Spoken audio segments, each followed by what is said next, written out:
Bonjour à tous et bienvenue pour cette vidéo. Vous avez été nombreux sur le Facebook, l'Insta à voter pour la peinture du Death Skull. Donc aujourd'hui on va peindre un Death Skull, on va le customiser en tout cas puisque la figurine à la base est déjà peinte selon le tutoriel que j'ai pu vous partager sur le Stormboy. Et après ces simples étapes, et comme vous le voyez apparaître à l'écran, j'ai utilisé différentes couleurs pour en fait le personnaliser en clan Death Skull. Pour ce faire, je commence avec un Teclis Blue que je vais appliquer, que ce soit sur les parties d'armure que je vais vouloir en bleu, que ce soit ça, ou encore sur les parties où je vais vouloir des tatouages en bleu, que ce soit sur le corps ou sur d'autres zones. Bref, en tout cas vous l'aurez compris, l'idée sur ce tutoriel c'est vraiment de customiser en tout et pour tout. Ça m'a pris à peu près 30 minutes de customiser ce Cram Boys en Cram Boys des Death Skull, et le bleu ça porte chance, et les Death Skull dans leur fluff en fait en gros se tatouent en bleu à foison. Donc avec le Teclis Blue, vraiment, j'hésite pas à appliquer ça un peu partout en essayant de faire des triangles pour faire un peu tribal sur certaines surfaces.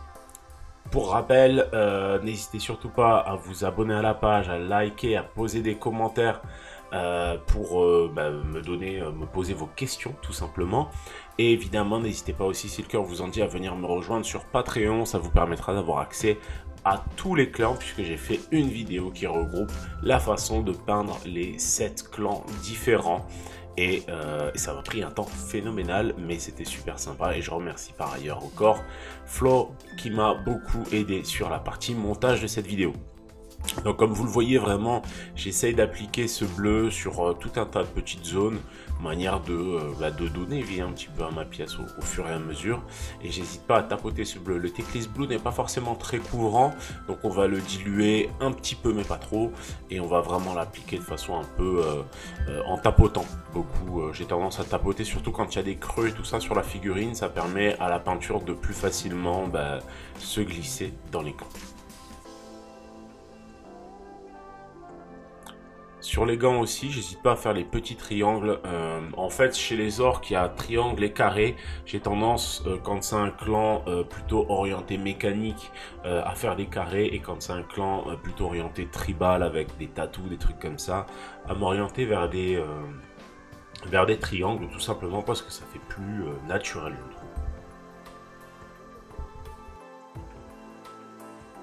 J'attaque ensuite la partie ombre, tout simplement en fonction des surfaces que je vais toucher. Je vais vraiment le traiter comme si j'ombrais par exemple ici la peau, c'est-à-dire vraiment en respectant un petit peu la surface que je vais traiter. Sur le casque, je peux avoir des contrastes beaucoup plus brutaux, mais sur tout ce qui est bras, tout ce qui est peau, hein, tout simplement, je ne vais pas hésiter à marquer plus en douceur. Vous remarquerez aussi que je vais aussi marquer en bleu royal de chez Procolor toutes les zones intermédiaires entre la peau et le tatouage, de sorte à ce que celui-ci ressorte plus intensément et qu'il y ait une vraie démarcation entre la peau et le tatouage. Ça permet d'avoir une meilleure lisibilité. Je vous ai indiqué en haut le temps pour chaque étape. Ça vous permet un peu de vous situer un petit peu. C'est pas une course, prenez votre temps si vous voulez appliquer ce tutoriel. Et allez-y vraiment petit à petit, ça marchera très bien. J'utilise pour rappel un pinceau Raphaël 8404 taille 2. Évidemment, vous pouvez le faire avec n'importe quel type de pinceau, mais voilà, je sais que ces pinceaux-là sont très qualitatifs. Donc, si à l'occasion vous comptez changer de pinceau pour un plus qualitatif, pensez vraiment au Raphaël, ils sont vraiment top ici.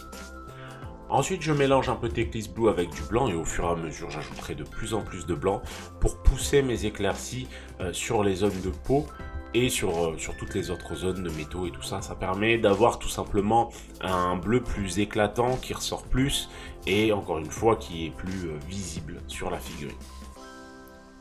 Les étapes de base, encore une fois je vous le rappelle, sont sur le tutoriel sur les Stormboys, et pour ce qui est du socle, il y a un tutoriel aussi sur la chaîne, donc n'hésitez pas à aller y jeter un coup d'œil.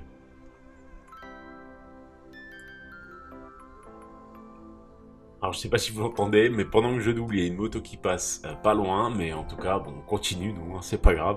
Petit à petit, j'ajoute du blanc, c'est très important, ça permet vraiment de donner plus de peps à tout ça et d'avoir des contrastes encore plus marqués qui vont, pour le coup, plus ressortir. Je fais un petit mélange entre mon blanc et le bleu. Alors là, c'est pas le Teclis Blue, mais peu importe, hein, c'était le précédent bleu de chez Procolor, mais ça me permet tout simplement de refaire mes petits marquages triangulaires sur le gant et de booster mes lumières. Tant qu'il y a une grosse proportion de blanc, c'est ce dont j'ai besoin vraiment pour poser et pousser mes éclaircies un maximum. Ensuite, un des points remarquables aussi chez les Deskull, c'est le fait qu'ils aiment bien le blanc un peu cassé façon os. Pour ce faire, j'utilise tout simplement du Thermat mélangé à du blanc et ensuite je vais tout simplement caresser les surfaces et ici je vais commencer à faire un petit freehand de en fait de crâne d'orque avec des cordes. Voilà, alors c'est tout petit puisque c'est sur l'épaule, mais ça me permet d'avoir un petit marquage sympathique à poser sur cet orque. Et comme vous le voyez, je définis vraiment des formes très simples, à savoir des cornes, un crâne, et ensuite je vais rehausser tout ça directement au blanc, puisque au moment où je le fais, tout simplement, je trouve que ça ne ressort pas assez. Donc je reviens et je booste tout ça à base de blanc. C'est le même blanc qui va me servir tout simplement à reprendre aussi le crâne qu'il a sur son masque, et ça permet vraiment d'avoir toute cette espèce de blanc cassé un peu présent sur différentes zones de ma pièce. Je reviens ensuite avec mon mélange de blanc et de Thermat et j'ombre tout simplement les zones du crâne à l'avant du casque. Et ensuite, je reviens juste au blanc pour rehausser encore un peu plus les arêtes au niveau de ce crâne sur son casque, puisque c'est vraiment une partie qui va attirer l'œil, évidemment, et en particulier là, le bas de la mâchoire, le haut du crâne, bref. Vous l'aurez compris, je rehausse vraiment toutes les arêtes. C'est très important à ce stade, puisque ça va permettre d'avoir vraiment quelque chose de plus vivant. Je commence ensuite à éclaircir tout ce qui est cordelette, cuir et tout ci et tout ça. Et pour ce faire, toujours le même mélange que je vais appliquer, que ce soit sur les zones de cuir, les lanières, ou encore tout simplement les lanières, les cordelettes, bref, vous avez compris.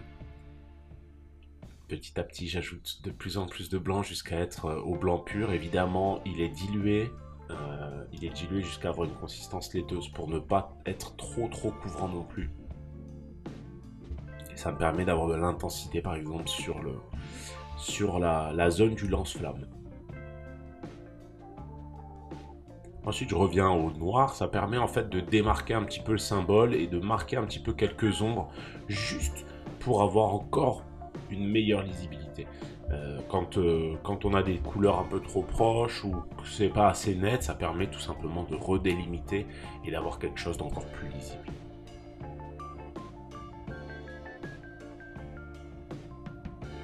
Et voilà pour ce Deskull. N'hésitez pas, pensez à vous abonner à la chaîne si ce n'est pas déjà le cas.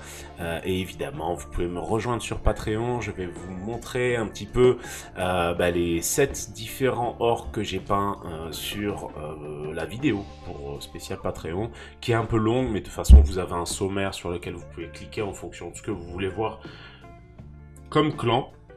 Donc voilà le résultat, on a Bad Moons, Deskull, Evil Sons, Goff, Snakebeat, bref, Freebooters et Bad Moons. Donc j'espère que cette vidéo vous a plu et je vous dis à bientôt pour le prochain tuto. Bye bye.